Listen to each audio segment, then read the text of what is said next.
नमस्कार, गायत्रीज किचन कट्टामध्ये आपल्या सर्वांचं पुन्हा एकदा खूप खूप स्वागत. आज आपण टोमॅटोची चटणी करणार आहोत. त्यासाठी सर्वप्रथम मी इथे टमाटे स्वच्छ धुवून घेतलेले आहेत आणि त्याचे बारीक काप करून घेतलेले आहेत.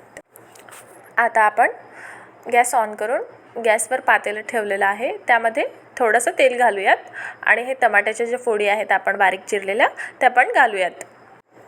आणि यामध्ये आपण मिरच्या घालायच्या आहेत, 5 ते 6 मिरच्या, आणि याला चांगल्या प्रकारे आपण 10 ते 15 मिनटं वाफ येऊ द्यायची आहे. आणि वाफ आल्यानंतर यामध्ये थोडंसं मीठ घालायचं आहे चवीनुसार, थोडेसे जिरे, आणि आता चांगलं याला हलवून घ्यायचं आहे. अशा प्रकारे होतं, हे दाखवतं मी तुम्हाला व्हिडिओमध्ये.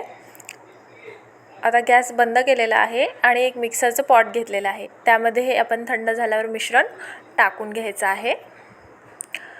आणि यामध्ये आता हिंग टाकलेलं आहे, लाल तिखट, शेंगदाण्याचा कूट भरपूर घालायचा आहे, आणि कोथिंबीर. याला बारीक वाटण करून घ्यायचं आहे याचं. आणि ही चटणी रेडी झालेली आहे. तुम्ही एकदा नक्की ट्राय करून पहा घरी. जर तुम्हाला माझी रेसिपी आवडली असेल तर लाईक, शेअर, सबस्क्राईब नक्की करा. Thank you very much.